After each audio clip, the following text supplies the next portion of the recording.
call this planning commission meeting to order Wednesday, April the 24th. May I have a roll call, please? Chairwoman Amanda Denmark, Here. Vice Chairman Charlie Wetmore, Present. Commissioner Michael Brock, Commissioner Rich Delcor, Here. Commissioner Lydia DePaul, Here. Commissioner Jim Flynn, Here. Commissioner Jason Stewart. Notice regarding adjournment. The planning commission will not hear new items after 9:30 p.m. unless authorized by majority vote of the commission members present. Items which have not been heard before 9:30 p.m. may be continued to the next regular meeting or a special meeting date as determined by the commission members. May I have an adoption of the agenda? So moved. So second. Second. Any further discussion? All in favor? Aye. May I have an adoption of minutes from March the 27th? So moved. Have a second? Second. Any further discussion? All in favor? Aye. Are there any public comments? And there's no old business, so we'll go to new business. Consideration of an updated Buck Island Simmonsville neighborhood plan. Charlotte?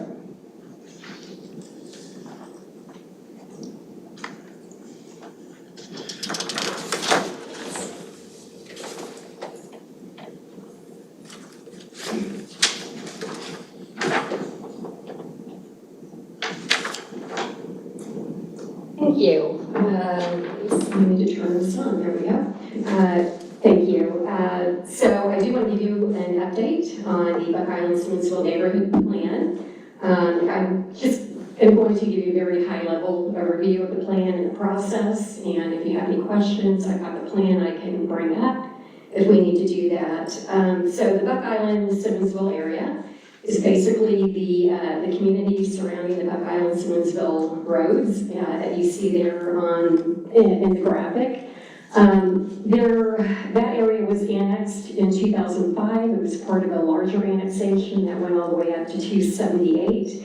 And there was concern by residents related to some infrastructure issues. They felt that they weren't getting the attention that they needed. And so they sought to be annexed by the town of Bluffton, and that did occur again in 2005 and 2009. And I don't know why the screen is kind of cut off there. I'm sorry. I don't know what's going on. Okay. I apologize for that, because that's not showing up on my screen. Hold on one moment. Let's try.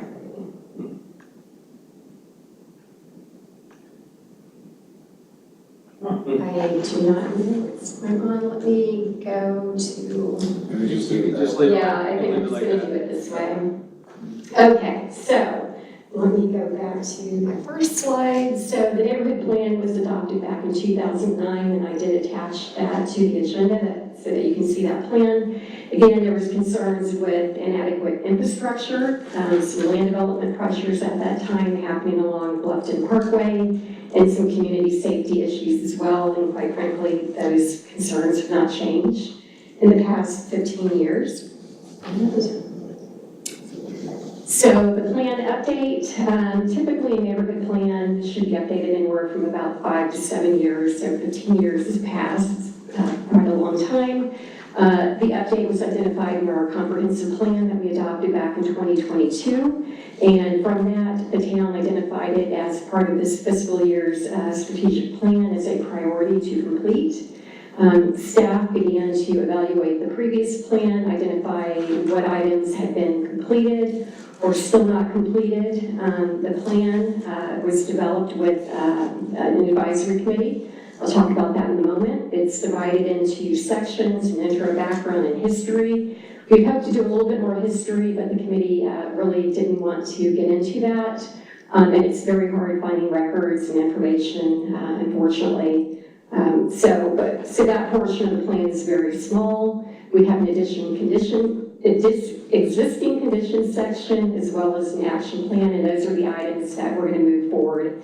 And I'll talk about that too. So if this moves forward to town council and they choose to accept or adopt it, doesn't necessarily mean that we're going to commit the resources. They'll make that determination of the items that they want to pursue. However, a lot of the items, the action items, are things that we can do at staff level. So about a year ago, there was a neighborhood kickoff meeting at Oscar Frazier Park. We had about 52 attendees. We had a survey that was handed out at that time, and most of the residents who completed the survey had lived in the community for about 20 years, and we asked what concerns they had. Again, it was completion of the various utility infrastructure projects. They wanted to see a playground, and they were also concerned with traffic and speeding along the roadways. We convened an advisory committee. Most everybody had some sort of connection. They might have grown up in the area or they live there now. About 4 to 5 people would show up to the meetings. We had about 5 meetings where we met every 2 weeks. We did have some speakers, mainly town staff, come in and talk to the committee members. After that, we had a draft, and we presented that draft to them to review, and that draft was then presented at a neighborhood meeting held last month, and we had about 30 attendees at that meeting. I'm sorry, I see that I'm not sure what's going on with the graphics here. So demographically, just to highlight some things that are happening in the area, the population has increased as it has with the town of Bluffton, about 15.8%. There are almost 700 households within that area, and most of those households are family, and most of them are married couples.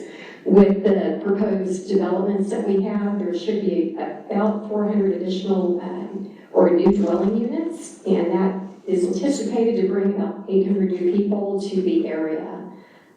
This area is actually quite young. Was really surprised when I saw the statistics. 39% are 24 years or younger, and under the age of 18, it's approximately 31%. We have a growing Hispanic population in that area that has nearly tripled since 2000. We do see that both blacks and whites, that their numbers have decreased, but we're seeing more potentially people with 2 or more races, or potentially people who might identify as Hispanic and it's, may not know how to identify themselves on the census. So that is in there. Community involvement. There is no current neighborhood association, which is unfortunate because they really can advocate for the neighborhood, and neighbors can go to the association for any kind of assistance that they need. So the town is available to assist with that process if a group chooses to form an association. The discussion with the committee regarding Native residents was, opportunities to ensure that their culture isn't diminished or erased, because there's a lot of development, there's a lot of pressure in that area with the sale of properties, so there's concern about that. Potentially there could be a task force, not just related to this particular community, but town-wide. Hilton Head has one, Charleston County, Berkeley counties. They've also done this as well to help document, identify gullah properties and things that can be done to preserve the culture. We talked about having a community event, something to bring the neighborhood together, and Police Chief Quince was there, and he initiated what we call a night of unity. It didn't happen in the neighborhood, it happened at Walter Park, and this was an opportunity for different religious institutions, churches to come together and really just have a night of fellowship. And that happened in January after a delay. It was a pretty cold night, so unfortunately I think the turnout might have been a little low, and this may be an annual thing that happens. Art is one way that we can pull this community together and help identify cultural items. They can happen through, this is becoming increasingly popular, using utility boxes. So at the intersection of Simmonsville, Buck Island, there are some utility boxes there that we might be able to showcase some art, people in the community, gullah culture. We do have a public arts committee, so that's something that we can go forward and talk to that committee about.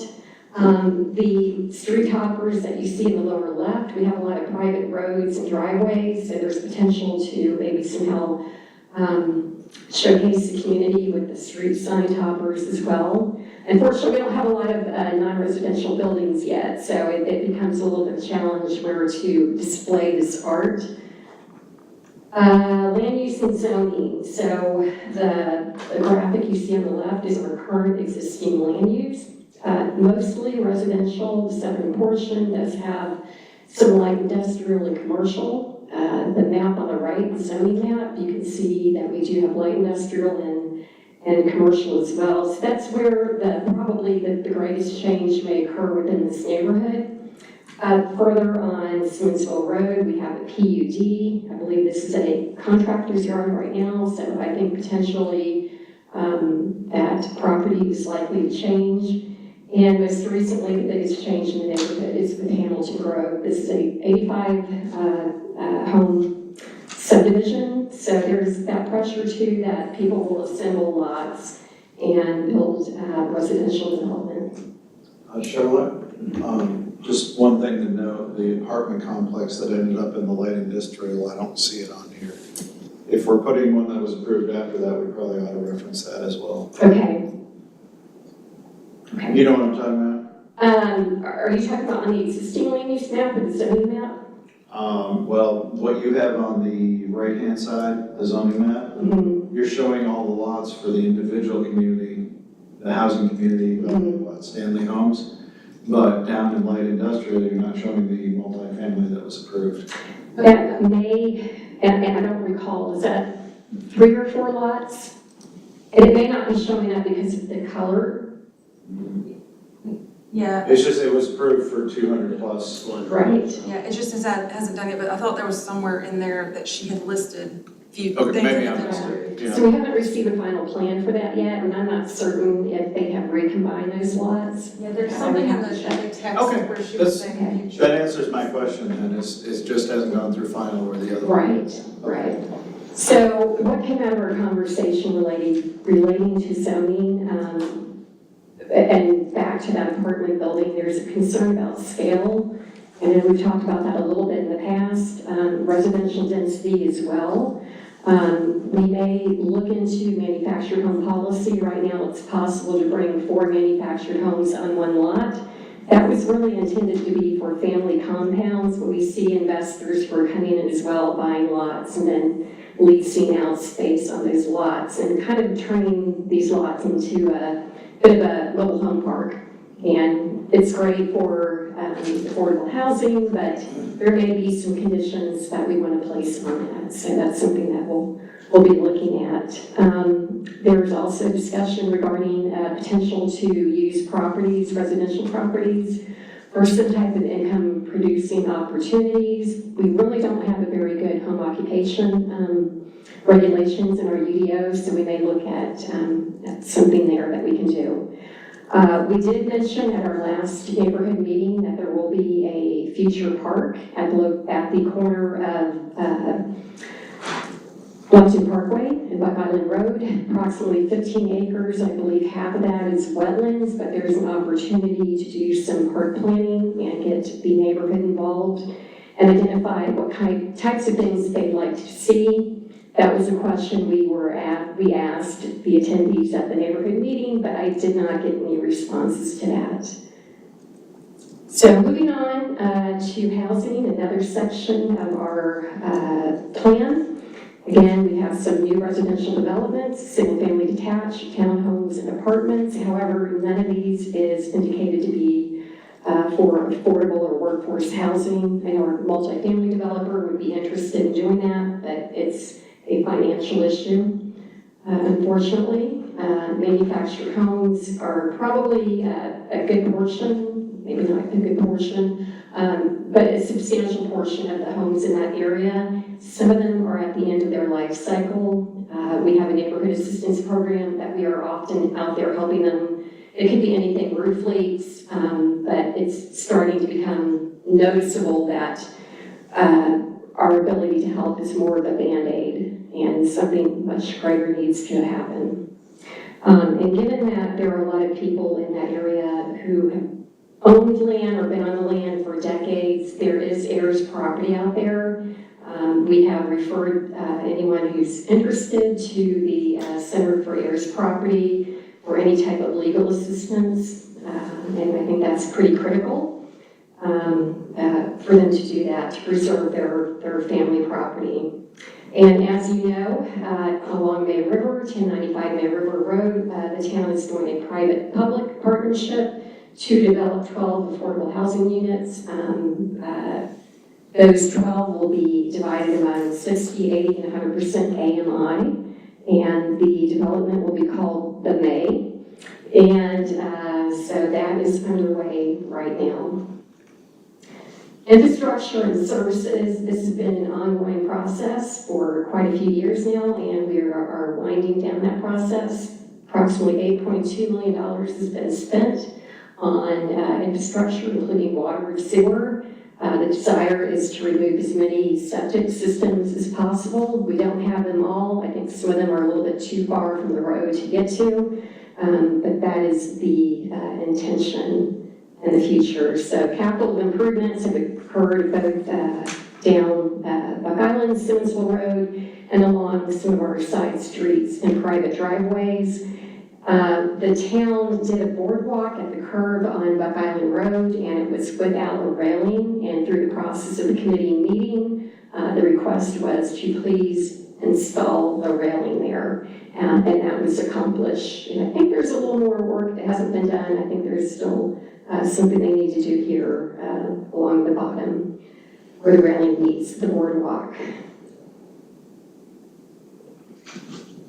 Other services that we are providing, we have connected with the fire district to install fire alarms. Anytime that our neighborhood assistance representative goes out, we do check for fire alarms, in some cases carbon monoxide as well. So those are being installed as we're able. We also want to update addresses, and if there's any missing street signage, we want to do that as well. Our projects department is going to begin reviewing the area, looking at crosswalks, sidewalks, anything safety related that needs to be upgraded. So that's going to be ongoing. And again, speed continues to be a concern, large trucks coming through the area.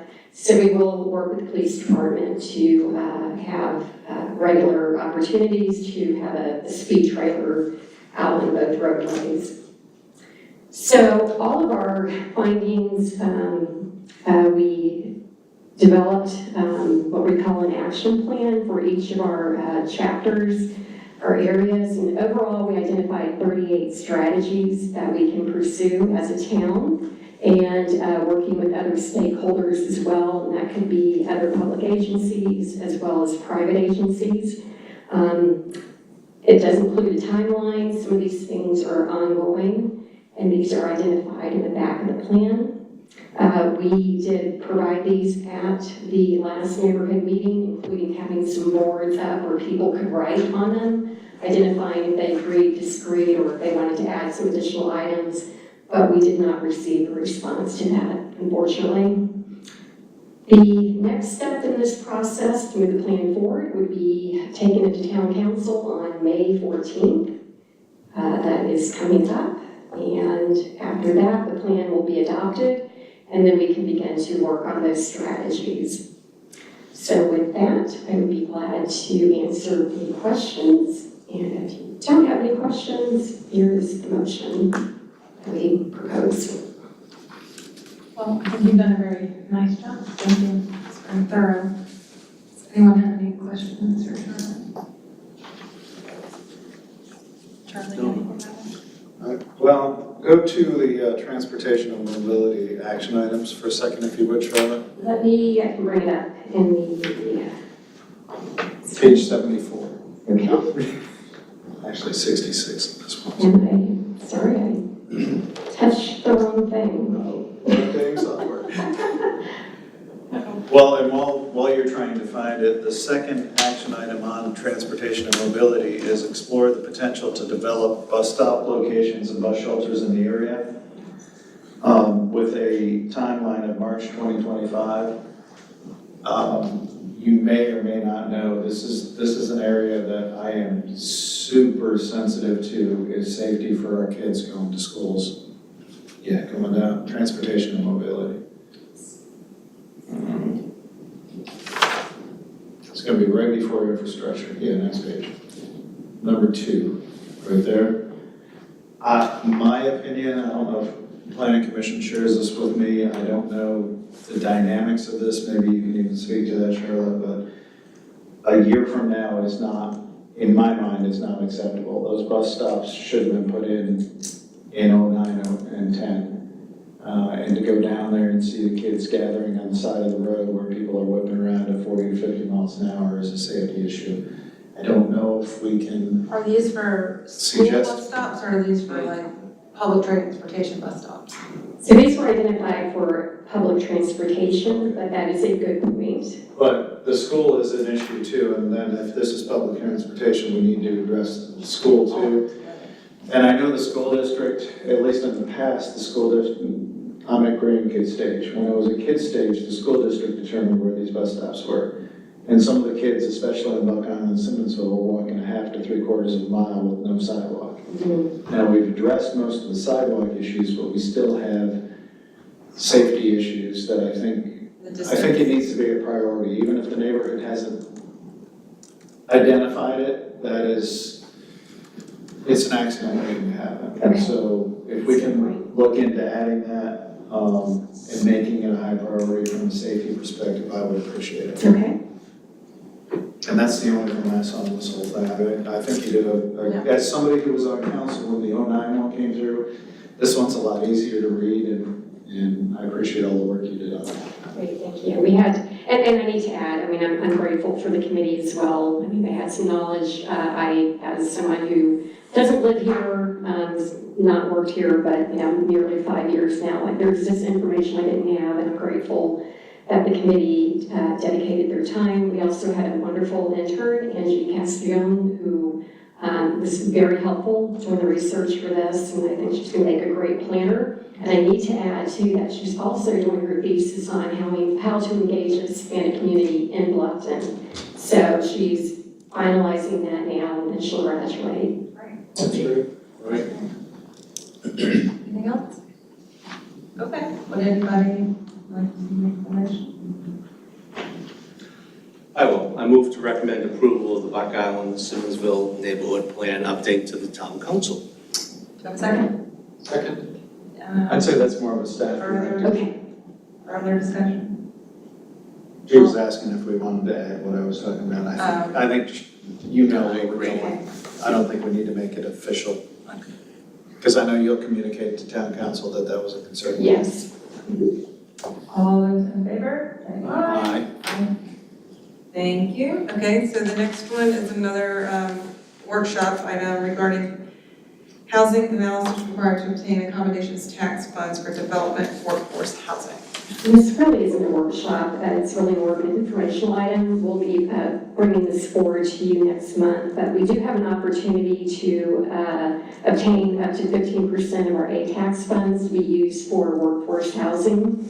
And that, as defined by state, there's a new act, Act 57, that was adopted last year, and they identify workforce housing as any 30% to 120% of the AMI for Beaufort County, which is $111,000, which is shocking.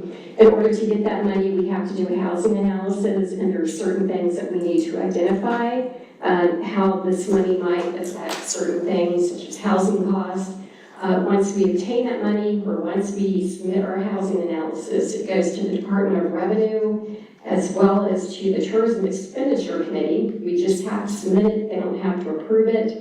Once that is accomplished, then we'll be able to use that money as we see fit, and in accordance with the law. The town can use that for things such as the Neighborhood Assistance Program, and can also distribute it to nonprofits as well. So there's a great opportunity here to be able to use that money. We're working on the analysis now. We'll bring it to you next month. We have until, I believe, December 2030 to use that each year. And I think we estimated yearly up to about $150,000 that we'll be able to use from ATAX. So we collect about $1 million a year in ATAX? Approximately, yes. And that is all I have for you. Okay. Anybody else have anything? All right, then, I have a motion to adjourn. So moved. Second. Second. All in favor? Aye. I forgot my discussion, but.